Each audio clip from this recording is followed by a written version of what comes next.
Bonjour à tous et bienvenue dans ce Suisse Bliss. Nous sommes le 20 avril 2024. Ça n'a pas l'air comme ça quand on met le nez dehors ce matin. C'est plutôt, j'aurais tendance à dire, le 20 décembre 2024. En tout cas, au niveau température, il fait froid, mais au niveau température sur les marchés, il fait assez froid aussi. Même si l'Europe tient relativement bien, on a vu quand même qu'on a terminé la semaine avec une claque monumentale sur la tech américaine. Et ça ne sera pas sans conséquence, parce que là, les mouvements ont été violents. Ça se compte en milliards de dollars qui ont disparu, qui sont volatilisés dans l'atmosphère après la correction massive sur tout le secteur technologique, l'intelligence artificielle en tête.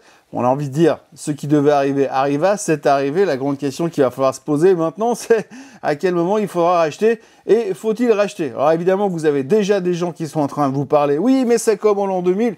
Visiblement, je ne pense pas qu'on en est là, mais en tous les cas, c'était extrêmement violent. Ce qui est assez intéressant, c'est que finalement, c'est toute la tech qui a pris massivement vendredi. Par contre, le reste du marché a relativement bien tenu, j'ai envie de dire, et on va même le voir tout à l'heure sur les performances de la semaine. C'est pas une si grosse catastrophe que ça, parce que les autres marchés qui n'ont pas autant de tech à l'intérieur s'en sortent relativement pas mal en termes de performance hebdomadaire. Néanmoins, on va faire le tour de tout ça petit à petit, voir ce qui s'est passé et où est-ce que nous en sommes, et que va-t-il se passer ensuite.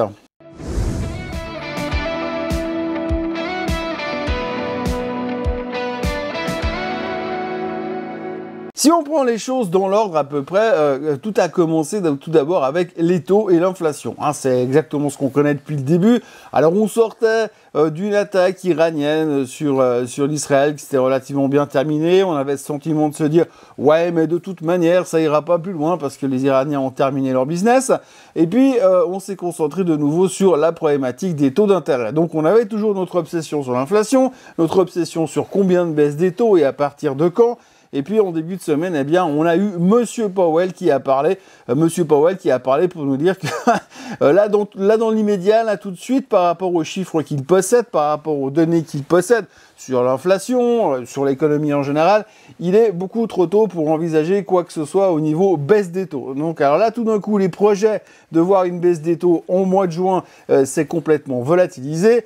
C'était repoussé bien plus tard. Et pour faire simple, on parle dorénavant de, dans le meilleur des cas, quelque chose dans le courant de l'automne. Et les plus pessimistes parlent déjà de mars 2025. Et puis, on va dire que le consensus se traite autour de novembre-décembre 2024. Donc, pour l'instant, la baisse des taux, c'est oublié. Et il nous a fallu nous réinventer pour trouver une alternative à la baisse des taux qui est la croissance économique et les chiffres trimestriels. Et c'est ça qui est censé, qui devait en tous les cas, je ne sais pas si on peut déjà parler à l'imparfait, mais qui devait nous amener vers la continuité du bull market.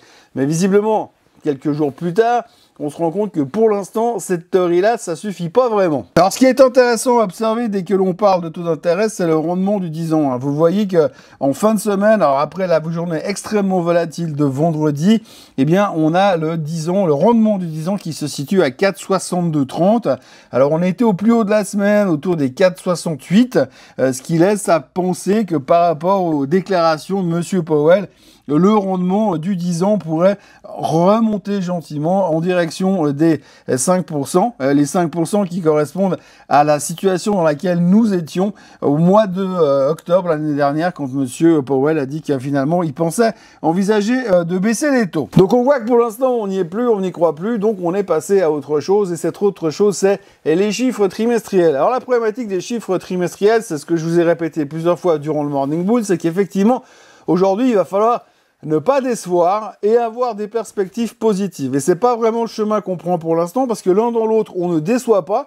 Alors, il est vrai que les attentes sont pas extrêmement élevées parce que après les superbes résultats du trimestre précédent, les analystes ont été relativement prudents, les sociétés étaient relativement prudentes aussi. Donc, on arrive à battre les attentes, donc ça c'est pas mal. Par contre, après c'est la perspective. Et aujourd'hui, la perspective des sociétés, on va dire dans la grande globalité, c'est ça va être compliqué la prochaine période. Et là, on a vu tout de suite en début de semaine les chiffres d'ASML qui étaient bons, mais quand même, ils annoncent que ça va être compliqué. On a eu TSMC, Taiwan Semiconductor, qui était bon, mais qui disent aussi que ce sera moins bon que ce qu'ils attendaient. Donc quand vous avez cette réflexion en se disant attention, le reste de l'année va être compliqué, eh bien forcément ça tape un petit peu, ça pique un petit peu, et c'est ce qui a commencé à déclencher un certain sell-off sur le secteur des semi-conducteurs qui s'est fait littéralement massacrer cette semaine, avec un point d'orgue bien sûr en fin de semaine avec Nvidia qui a effacé une montagne de capitalisation boursière. Vous voyez le graphique d'Nvidia à l'instant, Nvidia donc qui a juste terminé au plus bas des plus bas, et ce qui est assez impressionnant c'est que on se rend compte qu'on a fait un plus haut historique quasiment à 960 $ et nous étions le 25 mars, donc vous voyez qu'aujourd'hui, moins d'un mois plus tard, eh bien on a effacé quasiment pratiquement 200 $ sur Nvidia. En termes de market cap, c'est monstrueux, et elle a entraîné avec elle tout le secteur. Vous voyez le secteur des semi-conducteurs, le SOX, ça se passe de commentaires. Alors on dit toujours, je vous le répète assez, que le SOX est un leading indicator. Alors vous voyez que quand vous avez le semi-conducteur index qui se fait démonter comme ça, alors inutile de vous dire que les canaux ascendants ont complètement claqué, la moyenne mobile a explosé. On va chercher la moyenne mobile des 200 jours ici, ça paraît presque une évidence. En tous les cas, pour l'instant et à court terme, on voit mal qu'est-ce qui pourrait faire inverser le secteur des semi-conducteurs, mis à part des excellents chiffres des prochains qui vont publier. Alors les prochains qui vont publier, bien sûr, on aura des AMD, etc., mais en même temps, dans la tendance qu'ils vont nous annoncer ces prochains temps, même si une grande partie de la déception est déjà pricée dans le secteur, ils vont nous annoncer des chiffres qui vont être bons, mais ils vont être prudents sur le reste de l'année. Je vois pas une société des semi-conducteurs aujourd'hui qui viendrait « Ouais, non, nous, ça va rigoler, contrairement à Nvidia, ça ne va pas rigoler. » D'ailleurs, on a eu l'exemple vendredi soir de SMCI, Super Micro Computer, qui est le truc qui a suivi Nvidia dans le mouvement et qui a même monté beaucoup plus fort. Super Micro Computer, eux ont annoncé, rien annoncé justement. En fait, ils ont fait une conférence pré-chiffres du trimestre qui seront annoncés dans quelques jours, dans quelques semaines. Et dans leur annonce, ils ont été extrêmement muets, silencieux.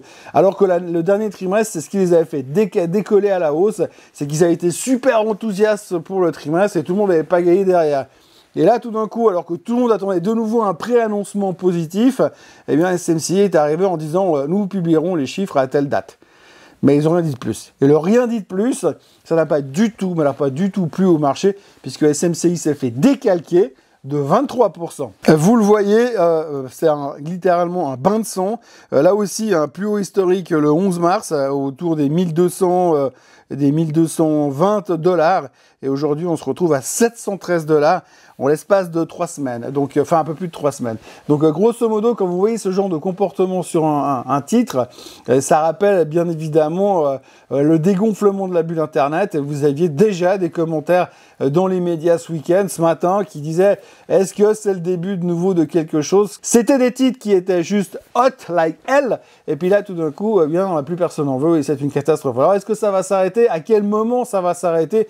Probablement qu'on aura la réponse la semaine prochaine pour voir à quel moment les intervenants auront vraiment pricé ces mauvaises nouvelles, ces résultats trimestriels qui sont censés nous aider à compenser l'absence d'espoir de baisse des taux puisque ça s'est volatilisé en début de semaine. Donc les semi-conducteurs ont lâché massivement, mais au-delà des semi-conducteurs, on est obligé aussi de parler de boîtes comme Netflix. Netflix qui a publié là aussi des excellents chiffres.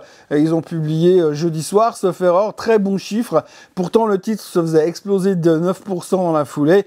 La raison principale là aussi, c'est que finalement ils sont en train de changer leur manière de publier les résultats trimestriels, entre autres de ne plus donner la croissance de leurs abonnés, ce qui ne plaît pas du tout au marché. Ça ne plaît pas du tout au marché, pas parce que ça va changer leurs habitudes, ça ne plaît pas au marché parce que ça veut dire que finalement, ça pourrait vouloir dire, on va utiliser le conditionnel, ça pourrait vouloir dire que potentiellement, eh bien, la société de croissance qu'est Netflix est en train de passer à autre chose parce qu'on veut se professionnaliser et amener quelque chose de plus solide, mais ce qui veut aussi dire que l'histoire de l'hypercroissance de Netflix est peut-être arrivée à son terme. Et c'est ce qui décevait les intervenants vendredi, d'où la forte baisse de Netflix.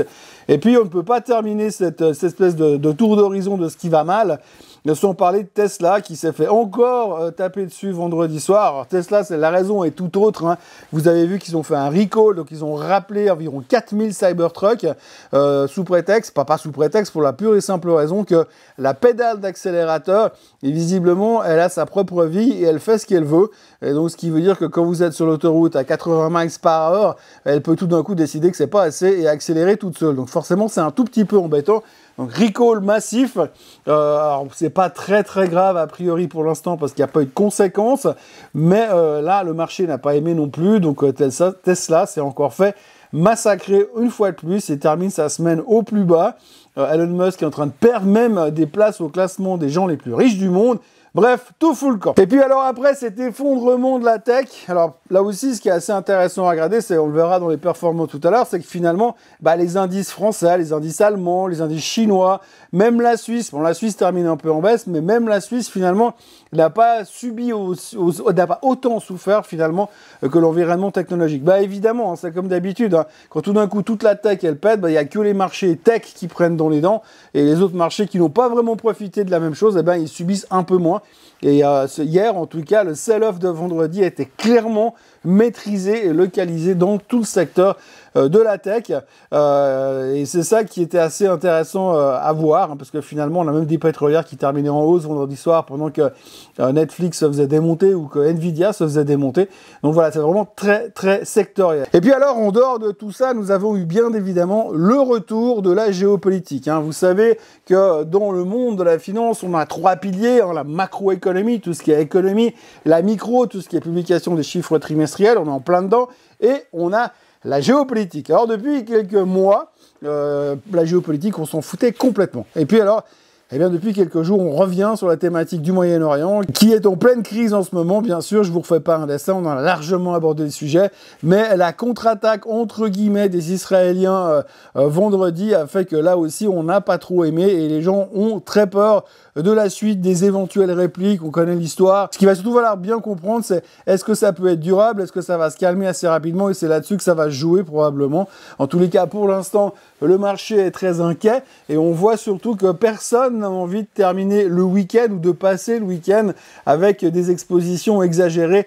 sur les marchés, parce qu'on ne sait pas ce qui peut se passer, parce qu'effectivement, si les marchés sont fermés samedi et dimanche, la guerre, elle, ne s'arrête pas de fonctionner, et ça, on n'a pas envie de se retrouver les pieds dans le béton et les mains attachées lundi matin quand tout aura pété là-bas. Donc pour l'instant, on se pose beaucoup de questions, on ne sait pas trop où on va, donc on réduit les risques, c'est ce qui se passe aussi le vendredi, ça s'est déjà passé vendredi dernier, on voit que les gens ils sont en train de liquider, la volatilité est en train de monter, le niveau de peur est en train de monter, le niveau greed and fear, là on est plutôt fear de nouveau, donc on sent que le stress est de nouveau bien présent, et ces prochaines semaines auront le mérite d'être super intéressantes, puisque bien sûr on va encore avoir énormément de publications trimestrielles. Vous voyez qu'on va avoir des noms comme Verizon, comme SAP, comme Tesla bien sûr, comme Visa, comme IBM, comme Meta, comme Altria, bref, il y aura beaucoup de monde. Texas Instruments sera là, donc on va bientôt, bien sûr, reparler de la techno, des semi-conducteurs et des Magnificent Seven qui se sont fait allumer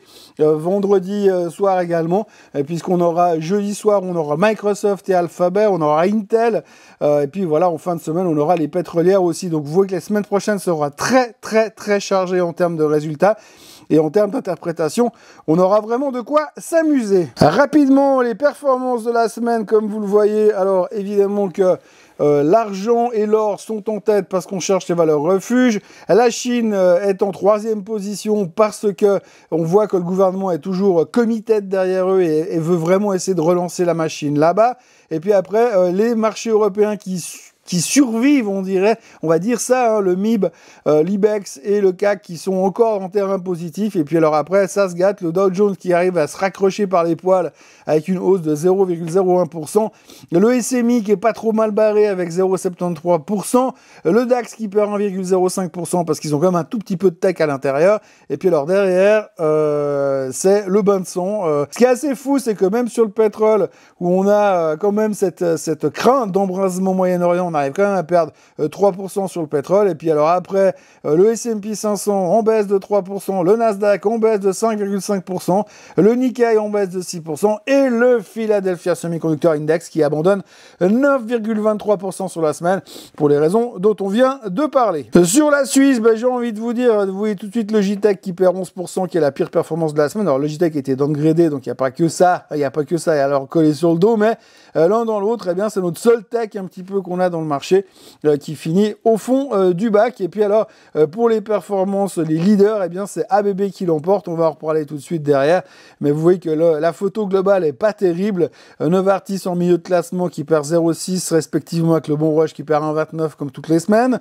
Et puis autrement 2-3 titres aussi comme Swiss Re qui sont ex-dividende qui perdaient 7,4%.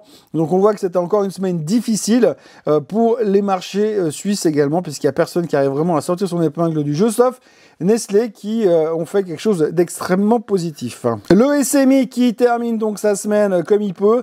Alors ce qui est assez intéressant, c'est le décrochage qu'on a eu en courant de semaine qui nous a amené sur notre point de support de la tendance haussière qui passe par là. Et puis finalement, cette fin de semaine, ce dernier jour de la semaine, on arrive à passer en dessous, casser et revenir en dessus. Pour l'instant, on s'accroche, on y croit encore. Mais franchement, pour être très franc avec vous, ça reste très compliqué. Il faudrait quand même pas qu'on ait cassé cette tendance-là. On voit quand même que le RSI en bas reste dans une position où on peut espérer qu'il va y avoir quelque chose qui va se produire la semaine prochaine. Mais pour l'instant, eh bien, c'est pas beau et on aimerait bien que ça ne s'aggrave pas parce qu'il faudrait pas aller chercher beaucoup plus bas que les 11 200 là où nous sommes actuellement. Vous voyez le DAX aussi, hein, le DAX un peu à l'image. Le DAX est un peu l'hybride entre ce qui s'est passé aux États-Unis et ce qui se passe en Europe. Donc c'est pas une catastrophe, on s'est arrêté juste sur la moyenne mobile des 50 jours. Tant mieux, mais on a cassé notre tendance haussière sur le DAX assez rapidement quand même. Et là aussi, le risque, c'est que ça continue à peser aux États-Unis et on a la possibilité de continuer à aller plus bas. Voyons maintenant les marchés américains parce que c'est clairement là que c'est intéressant au niveau graphique. Alors, vous voyez que le S&P 500, il a tout explosé. Explosé la moyenne mobile des 50 jours, explosé sa tendance haussière. Donc ça se cumule et là on termine pas au plus bas de la semaine mais pas loin quand même et surtout psychologiquement vous voyez on est passé en dessous des 5000 points sur le S&P 500. On a donc encore largement de la place pour aller chercher un petit peu plus bas en cas d'extension. La réponse viendra probablement dans ce qui va se passer ce week-end s'il se passe quelque chose, mais au niveau des résultats trimestriels qui vont continuer à arriver de manière fort abondante. Le Nasdaq, ça se passe de commentaires, même photo que le S&P 500 en plus violent, donc objectif 16 420, la moyenne mobile des 200 jours, probablement ces prochains jours. Là, on sent que c'est vraiment très très fragile. Je vous laisse imaginer aussi pour ceux qui sont fous des gaps, il y a quand même des gaps très très loin à aller chercher à 15 500, donc on a quand même de la marge pour se faire très très peur. Je crois même qu'il y en a encore qui sont bien plus bas. On a de quoi se faire très très peur ces prochains temps en fonction des chiffres trimestriels et de ce que vont nous dire finalement les sociétés sur l'avenir. Et puis donc vous l'avez vu avant le Semiconductor Index, hein, eh bien c'est le bain de sang, lui aussi il va chercher probablement sa moyenne mobile des 200 jours, donc on voit que c'est assez vertical pour l'instant et la peur est donc de retour parmi nous. Vous le voyez sur le graphique, hein, on est à 31, on est pratiquement bientôt en extrême peur de nouveau. Alors je vous rappelle quand même qu'il y a à peu près un mois on était en extrême greed, donc on voit que ça continue à peser très très fort et que les marchés sont très inquiets. Celui qui déçoit un petit peu, eh bien, c'est bien sûr le pétrole. Alors le pétrole, vous voyez qu'il va dans tous les sens. Ça représente bien la situation dans laquelle on est au Moyen-Orient pour l'instant, parce que vous voyez quand même que sur la séance de vendredi, on a un extrême bas qui se situe à 81,99 et un extrême haut qui se situe à 85,64. Donc on voit vraiment que le WTI est extrêmement volatile dans la situation dans laquelle nous sommes. Après, d'un point de vue purement technique, on a un bas du range autour des 79 $ qui devrait faire office de support. Et puis après, on verra si ça va continuer à la hausse. Mais c'est vrai que vu les tensions et vu ce qui se passe, il est assez impressionnant de voir que pour l'instant, le baril ne va pas dans la direction attendue. Alors que tout le monde dit que si ça s'embrasse vraiment, le target est vide. Ce sera les 100 $ sur le baril. Je passe par l'or qui est au plus haut de tous les temps pour les raisons qu'on peut imaginer, donc ça, il n'y a rien à dire. Et puis le Bitcoin qui a vécu son halving, vous voyez que l'impact est pour l'instant extrêmement limité. Et même si tout le monde est plutôt chaud patate en disant que ça va aller beaucoup plus haut, on notera quand même que hier soir, JP Morgan a exprimé ses inquiétudes en estimant que le Bitcoin pouvait facilement redescendre en dessous des 40 000 une fois que le halving serait passé, chose qui est faite. Donc j'ai envie de dire, en tout cas sur l'effet immédiat, c'est un non-event notoire. Et pour l'instant, samedi matin, 8h39, le Bitcoin se traite à 64 155 $. Dans les vedettes de la semaine, le premier qu'il faut mettre en avant, c'est Temenos. Temenos, alors vous vous souvenez, il y a quelques temps, ils se sont fait massacrés par Hindenburg Research qui les a accusés de tous les maux de la terre en disant qu'ils étaient méchants, qu'ils avaient caché des fausses factures, que c'était bidon, que les résultats étaient faux. Enfin bref, toutes les horreurs possibles et imaginables qu'on peut imaginer sur une société traitée en bourse. Le titre s'est fait massacrer sur l'annonce de Hindenburg Research. Ils ont très peu communiqué sur la problématique. Et lundi dernier, ils sont sortis avec un rapport qui venait expliquer que finalement, ils ont engagé une commission interne. Ils ont donné à cette commission accès à absolument tout le monde, les employés présents, passés et futurs, le CEO, le management, enfin bref, tout. Et l'un dans l'autre, le feedback global, on va faire simple parce qu'on n'a pas le temps d'aller gratter jusqu'aux petits détails.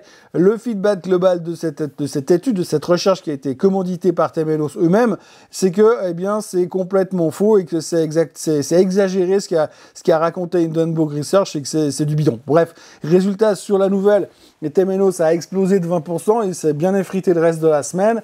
Mais malgré tout, on a quand même un peu l'impression que les gens y croient moyennement. Et d'ailleurs, quand on regarde sur le graphique, eh bien, on voit très bien que entre le massacre d'Hindenburg Research et le rebond à cause de leur commission d'enquête privée, eh bien, on sent qu'on n'est pas vraiment complètement rassuré. Vous voyez donc l'énorme trait rouge que nous avons ici.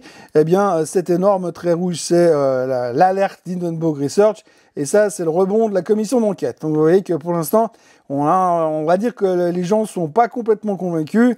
Et tant qu'il n'y a pas un peu d'eau qui passe sous les ponts, je ne suis pas sûr que les investisseurs se précipitent pour revenir dans Temenos ces prochaines semaines. Notre seul tech du SMI, le JTech, a perdu plus de 10% durant la semaine. Une des raisons qui a déclenché le sell-off, en dehors du fait que toute la tech était très faible, c'est Morgan Stanley qui a passé le titre à underweight. Hein. Ils étaient à hold, ils sont passés à vendre, entre guillemets.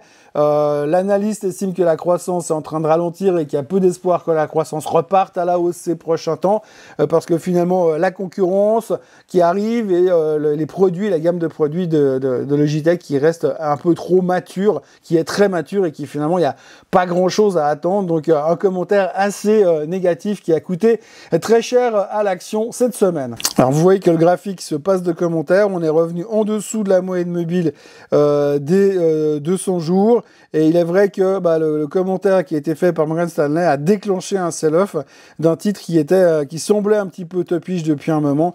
Et donc voilà, en plus de ça, vous avez le reste du secteur technologie aux États-Unis qui se fait massacrer. Donc forcément, eh bien, sale semaine pour Logitech également. Maintenant, ce qui sera intéressant à observer ces prochains temps, c'est où est-ce qu'elle va essayer de trouver sa zone de support, parce qu'on sait que ça reste un petit peu le titre qu'on a envie de jouer quand ça rebondit. Et si on part du principe que la tech américaine vit juste un mauvais passage à très court terme, eh bien, il faudra voir comment Logitech pourra en profiter plus tard. Mais pour l'instant, c'est quelque chose qu'on verra plutôt dans l'avenir. On notera au passage qu'il y avait aussi toujours beaucoup d'ex-dividendes. Vous verrez que Swiss Re s'est pris une claque, mais c'est parce qu'elle a ex-dividende. Vous verrez qu'Adecco s'est pris une claque parce qu'elle a ex-dividende. Vous verrez que Ritter, Georg Fischer étaient aussi sous pression parce qu'ils étaient ex-dividende. Donc ça, c'est un grand classique, c'est normal, c'est la saison comme on dit. Et puis alors, j'aimerais juste parler du Bon Rush, parce que le Bon Rush, il est en pleine déprime depuis bien longtemps, ça on l'a tous vu. Ce qui est assez intéressant, c'est que finalement, sur la semaine, le Bon Rush termine en baisse de 1,2 ou 1,3%. Mais par contre, quand vous regardez un petit peu les nouvelles qui tombent régulièrement sur le Bon Rush, par moment, on peut quand même se poser des questions. Tout d'abord, Rush a fait état de données positives sur une étude clinique avancée pour une combinaison d'un de ces médicaments qui s'appelle le Columvi contre le lymphome B.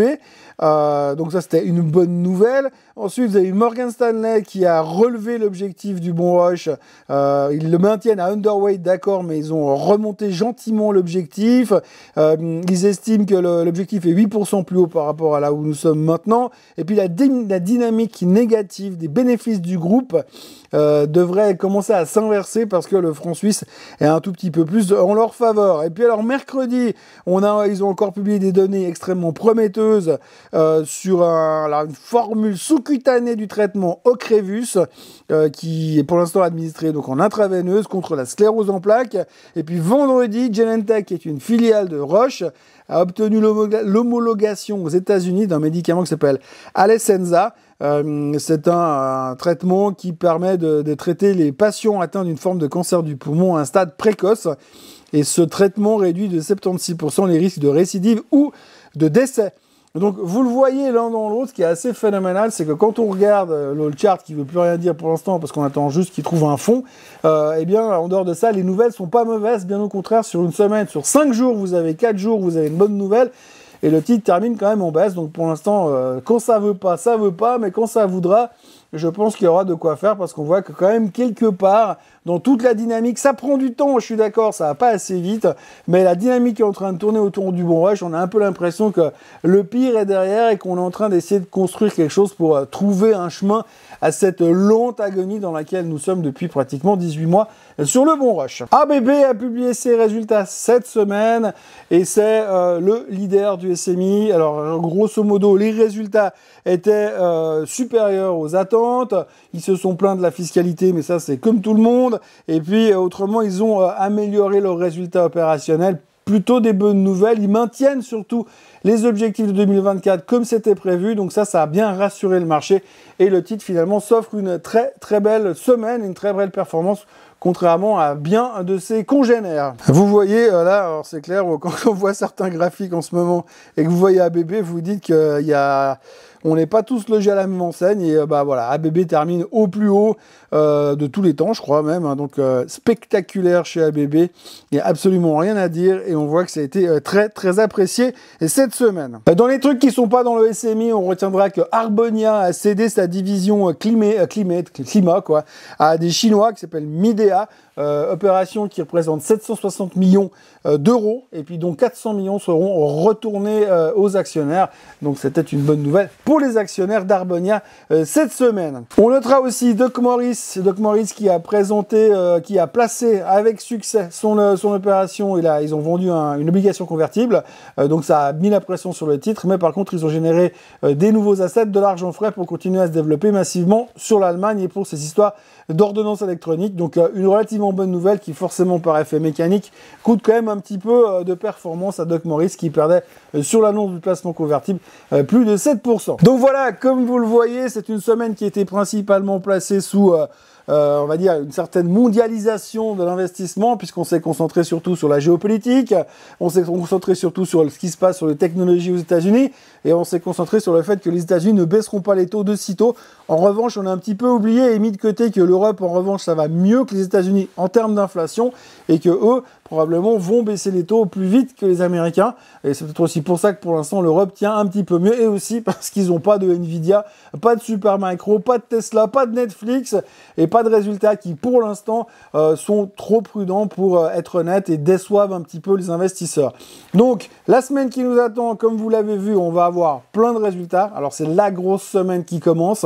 Il y aura énormément de choses. Et là aussi, ce qui sera très intéressant à observer, c'est pas tant les résultats qui seront bons ou pas bons, ce sera surtout de regarder comment est-ce que le marché interprète les commentaires qui sont faits par les managers. En dehors des chiffres trimestriels qui seront le menu principal de la semaine qui vient, il ne faudra pas oublier qu'il y aura les publications du PIB aux États-Unis en milieu de semaine. Et puis, comme chaque fois qu'on publie le PIB aux États-Unis, qu'est-ce qu'il y a derrière? Il y a le PCE, oui, le PCE qui est censé être le chiffre de l'inflation qui est préféré et adoré par la Fed, qui même si aujourd'hui on a l'impression qu'ils ont botté en touche et qu'ils baisseront pas les taux en 2024, eh bien on va forcément perdre un peu de temps à l'analyser et à l'observer en milieu de semaine, en deuxième partie de semaine en tous les cas. Donc voilà, grosso modo ce qu'on peut dire, c'est qu'on est dans une situation avec des beaux couteaux qui sont en train de bien tomber sur les technologies américaines, et on va essayer de trouver à quel moment eh bien, ça va s'arrêter de tomber, et surtout à quel moment on aura pricé ces mauvaises nouvelles. Surtout sur l'intelligence artificielle, on a vu ce qui s'est passé sur Supermicro et sur Nvidia. Effectivement, ces boîtes-là nous ont habitués à faire des pré-publications extrêmement bullish en disant « Ouais, ça va cartonner, on va être tellement fort qu'on n'arrive même pas à mettre des chiffres tellement c'est explosif. » Et puis là, tout d'un coup, ils disent plus rien. Donc, est-ce que quelque chose est en train de se passer? Est-ce qu'on a été trop vite en besogne et qu'on a un peu trop anticipé? Forcément, on va se poser beaucoup de questions et ce sera le menu de la semaine qui nous attend. D'ici là, je vous encourage à vous abonner à la chaîne Swissquote en français, à liker cette vidéo, à la commenter, à la partager et à revenir me retrouver lundi matin pour un nouveau Morning Bull Live. Moi, d'ici là, je vous souhaite un excellent week-end. Profitez bien de la neige et des températures polaires que nous vivons actuellement. Et puis, reposez-vous un peu. On se retrouve lundi matin en pleine forme. Bye bye!